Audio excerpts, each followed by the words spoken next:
Hey everyone, today we know how to print check with some configure. Hello everyone, তো তাহলে আমরা জানবো আজকে আমাদের ট্যালি প্রাইম 4.0 এই ট্যালি প্রাইম 4.0 তে আমরা জানবো কিভাবে চেক প্রিন্টিং কনফিগারেশনকে এনাবেল করতে হয়। তো দেখিনি কি আমরা একটা লেজার তৈরি করব, ব্যাংক লেজার। তো আমি অলরেডি করে নিয়েছি, আমি অল্টার করে দেখাই। তো যাব গেটআপ টেলি থেকে অল্টারে গিয়ে আমরা যাব হচ্ছে গিয়ে লেজারে গিয়ে যাব হচ্ছে গিয়ে ব্যাংক লেজার সিলেক্ট করব, যে ব্যাংকটা আমরা তৈরি করেছি। নেক্সট, তো ব্যাংকের আন্ডার তো আমরা অলরেডি জানি ব্যাংক অ্যাকাউন্ট। এরপরে দেখিনি কি আপনার অ্যাকাউন্ট হোল্ডার নেম আপনি যে কোম্পানির নাম দিয়েছেন সেটাই হতে পারে, নতুবা আপনি এখানে ম্যানুয়ালি টাইপও করতে পারেন। ঠিক আছে, আমি ধরে লিখছি হচ্ছে গিয়ে SUPRIYO সুপ্রিয় দাস। অ্যাকাউন্ট নাম্বার দিয়ে দিয়েছি, আপনি account number, IFSC code, Swift code, bank name, branch এগুলো দিতে পারেন। ঠিক আছে, তবে আমি এখানে অ্যাকাউন্ট নাম্বার এবং আপনার ওই আইএফএসসি কোডও দিয়েছি, সুইফট কোড জানা নেই, দিইনি। এখানে দেখুন bank name, list of bank name যেটা দেখাচ্ছে এটা কিন্তু শুধুমাত্র অরিজিনাল ভার্সানের জন্যই অ্যাভেলেবেল। তো এখানে যেহেতু আমার এটা ডেমো আছে, এডুকেশনাল মোড আছে, তো এখানে ওই কারণেই ব্যাংক নেমটা শো করাবে না। ঠিক আছে, নেক্সট, ব্রাঞ্চ আপনি মেনশন করতে পারবেন মালদা। এইবার দেখুন ব্যাংকিং কনফিগারেশনের জন্য আপনাকে এই যে দেখুন ব্যাংকিং কনফিগারেশন যেখানে লেখা আছে set alter range for chequebook, এটাকে আমরা ইয়েস করব।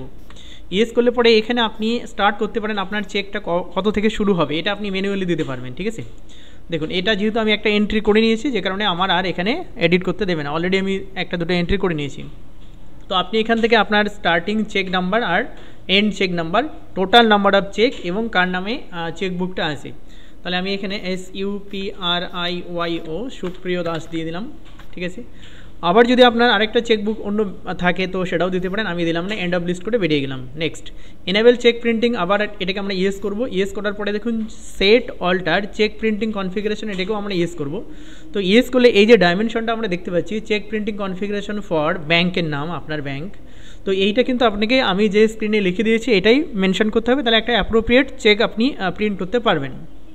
তো দেখিনি কী লেখা আছে, এখানে লেখা আছে প্রথমে width of cheque 203, next height of cheque লেখা আছে 93। এবার দেখুন ক্রস চেকে লেখা আছে starting location from left edges, মানে বাঁ দিক থেকে 95 আসবে, পয়েন্ট আছে এগুলো। ঠিক আছে, তাহলে একই রকম আপনার starting location from top edges 15 দেওয়া আছে, distance of line from top edges 15 আছে, আর starting location from left edges 154.50 আছে। এইবার আপনি এখানে স্টাইল অফ ডেট আপনি যে কোনো একটা নিতে পারেন। নেওয়ার পরে এখানে আমরা দেখতে পাচ্ছি সেপারেটর ইউজ ইন ডেট, মানে আমরা স্ল্যাশ ইউজ করতে পারি, অনেকে ডট, আমি কিছুই দিইনি, বাই ডিফল্ট যেটা আছে সেটা নিয়ে নেবে। নেক্সট, এবার সেপারেটর ওয়াইড এটা 0ই থাকুক, অসুবিধা নেই। নেক্সট, ডিস্টেন্স বিটুইন ক্যারেক্টার এটা 1.80 আছে। ঠিক আছে, নেক্সট এবার বলছে distance of line from top edges 26 দিয়েছি, and starting location from left edges 20 দিয়েছি, ওয়াইড এরিয়া দিয়েছি 155, আপনি একটু 19-20 করতে পারবেন। তারপরে দেখুন অ্যামাউন্ট ইন ওয়াট, ঠিক আছে, তো লেখা আছে AB করে দেওয়া আছে, যেখানে distance of second line from top edges 48 আছে, আর এখানে হাইটের ক্ষেত্রে লেখা আছে গ্যাপ লেখা আছে between second and first line 9 দেওয়া আছে। এই দুটোর অ্যাগেনস্টে কিন্তু অটোমেটিক্যালি A-B করে ওখানে দেখুন আপনার 39 দেখাবে, এটা আমরা ম্যানুয়ালি চেঞ্জ করতে পারবো না, উপরের দুটোর বেস করেই নেবে। Next, starting location of first line from left edges 32 আছে, and starting location of second line from left edges 15 লেখা আছে।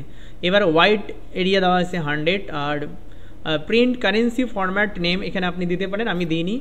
আর এইবার এখানে ডিস্টেন্স ফ্রম টপ এডস 44 আছে, আর স্টার্টিং লোকেশন ফ্রম লেফট এস 160 আছে, দেন ওয়াইড এরিয়া 35 দিয়েছে, আর কিছু করিনি, কারেন্সি দেওয়া হয়নি, আমি নোট করেছি। এইবার দেখুন এখানে আপনার কোম্পানি নেম অফ চেক কী নামে হবে সেটা আমি দিয়েছি, এখানে যে কোনো নামই দিতে পারি, আমি এখানে সুপ্রিয় দাসই মেনশন করেছি অনেকবার। এবার print company name of name on cheque, আমি এটা করতেই পারি, নাও করতে পারি, আমি নো করে রেখেছি। এখানে সিগনেচার যদি জয়েন্ট চেক হয় বা জয়েন্ট ব্যাংক হয় তাহলে এখানে কার কার সিগনেচার হবে, আমি এখানে দিয়েছি কিছু একটা নাম দিয়েছি, পরেরটা থেকে আমি নামটা তুলে দিলাম। অ্যান্ড লেখা আছে এখানে ডিস্টেন্স ফ্রম টপ এডস 59 আছে, and starting location from left edges আপনার 140 আছে, and width of signature area 45 আছে, and height of signature area 16 আছে। ব্যাস মোটামুটি এইটুকুটা করে আপনি একবার প্রিভিউ করে দেখে নিতে পারেন যে আপনি কি করলেন, আপনি এই পোর্শনটা তৈরি করলেন, ঠিক আছে। এটা জাস্ট প্রিভিউ, এখন কিন্তু সেভ হয়নি। তো এইবার আপনি কিন্তু এটাকে সেভ করবেন। তো সেভ করার জন্য আমরা জানি কি যথারীতি এখানে অ্যাড্রেস দিয়ে কন্ট্রোল এ দিলেও অ্যাকসেপ্ট হবে। আমি এখানে ওপেনিং ব্যালেন্স 50,000 দিয়েছি, অ্যাকসেপ্ট করে দিলাম। তো মোটামুটি এই হচ্ছে আপনার চেক প্রিন্টিং কনফিগারেশন। এইবার আমরা একটা পেমেন্ট করে দেখি যে এটা কেন করলাম আমরা। তো ঠিক আছে, গেট অ্যাপটেল থেকে ভাউচারে গেলাম, ভাউচারে গিয়ে আমরা পেমেন্টের জন্য F5 প্রেস করবো। অলরেডি F5 করা আছে, দেখুন উপরে পেমেন্ট দেখাচ্ছে, পেমেন্ট 1 অলরেডি ডান, পেমেন্ট 2 এখন চলছে। তো আমরা ধরুন কাউকে স্যালারি দিচ্ছি 5,000, তো স্যালারি 5,000, এটা আমি ব্যাঙ্ক থেকেই দেবো, আমার ব্যাঙ্ক হচ্ছে SBI। এবার এখানে আমাকে চেক নাম্বারটা মনে রাখতে হবে না, দেখুন বাই ডিফল্ট এখানে চেকটা কেটে নিচ্ছে। কী দেখাচ্ছে? চেক রেঞ্জ দেখাচ্ছে 5,000 অলরেডি দেখিয়েছে, আর মানে চেক নাম্বারটা INST নাম্বার যেটা আছে চেক নাম্বার, এবং এটা কবে ইস্যু হয়েছে সেই ডেটটা আপনি ম্যানুয়ালিও দিতে পারেন। দিয়ে যখনই আমরা এটাকে অ্যাকসেপ্ট করব, দেখবো অ্যাকসেপ্ট করার সাথে লক্ষ্য করুন এখানে আপনার কনফিগার বা প্রিভিউ বা প্রিন্ট চলে আসছে। তো আপনার যদি প্রিন্টার সেট করা থাকে তাহলে আপনি এখানে প্রিন্ট করতে পারেন, বাট আমরা এখন তো প্রিন্টার সেট করিনি। এখানে দেখুন অনেক কিছুই দেখাচ্ছে, এগুলো আপনি চেঞ্জও করতে পারেন, আমি একটা একটা করে দেখাবো। তো একবার প্রথমে প্রিভিউ করে দেখাই। তো প্রিভিউয়ে আপনার অল্ট জেড মানে জুম করে দেখালাম, এইটা দাঁড়ালো, ঠিক আছে। আচ্ছা, এইবার আমি কিছু কনফিগার করে দেখাই। তো কনফিগারে ক্লিক করব, কনফিগারে দেখুন এখানে প্রথমে হরাইজন্টাল লেখা আছে, এখানে আপনি ডবল ক্লিক করে দিন, ডবল ক্লিক করার পরে ভার্টিক্যাল সেন্টার করে দিন, অ্যাকসেপ্ট। তো প্রিভিউ করে দেখুন এবার কিন্তু আপনার সেন্টারে হয়েছে, এটা কিন্তু একটু আগে টপ ছিল। নেক্সট আবার একবার কনফিগার করে আমি এখানে ভার্টিক্যাল ধরুন লেফট করে দিলাম, আবার অ্যাকসেপ্ট করে একবার প্রিভিউ করে দেখাই, দেখুন এবার একটু উপরের দিকে গেছে এবং লেফট থেকে লক্ষ্য করুন ডিস্টেন্সটা একটু চেঞ্জ হয়েছে। আবার কনফিগার করে আমরা লেফটের পরিবর্তে ধরুন যে রাইট করে দিলাম, ঠিক আছে। তাহলে দেখবো এবার অ্যাকসেপ্ট করে একবারে নিচের দিকে সম্ভবত আসবে। তো এই যে এটা দাঁড়ালো, ঠিক আছে। জুম করা যেতে পারে, অল্ট জেড ফর জুম। তো এইটা কি হচ্ছে, আপনাকে বারবার রিমাইন্ডার দেবে যে আপনি আবার একবার চেঞ্জ করে আগের অবস্থায় করে দিই। বাই ডিফল্ট আপনার হরাইজন্টাল ছিল এবং আমরা এটাকে অ্যাকসেপ্ট করে দিচ্ছি, অ্যাকসেপ্ট করার পরে প্রিভিউ দেখবো। বাই ডিফল্ট এটা ছিল, ঠিক আছে।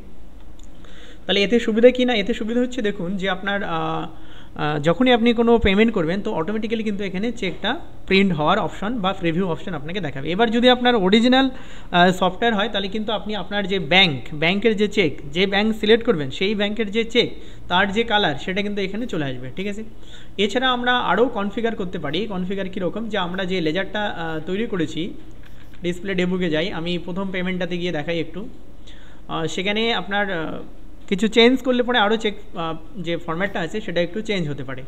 তো আমি এখানে একবার এডিট করছি ব্যাঙ্ক লেজারটাকে, এন্টার করে আমরা যে জায়গাগুলো চেঞ্জ করেছি সেইটা হচ্ছে দেখুন এই যে এইটা একটা, আর হচ্ছে গিয়ে set alter cheque printing configuration. এখানে গিয়ে আপনার এই যে নামটা চেঞ্জ করেছি কিছু একটা, ঠিক আছে।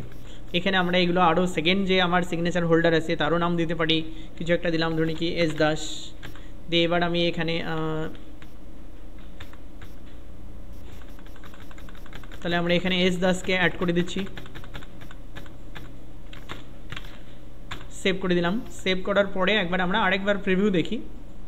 তো দেখুন এই যে লক্ষ্য করুন এই যে সেকেন্ড যে নামটা দিলাম তার এগেনস্টে কিন্তু এরকম একটা লাইন আসলো। তো এটা দেওয়াতে একটা সুবিধা হচ্ছে যে আপনি ঠিকঠাকভাবে দেখতে পাচ্ছেন কতটা প্রিন্ট হবে, ঠিক আছে। তো থ্যাংক ইউ সবাইকে। যদি ভিডিওটি ভালো লাগে তাহলে অবশ্যই চ্যানেলটিকে সাবস্ক্রাইব করে পাশের বেল আইকনটি প্রেস করে রাখবেন। Thank you.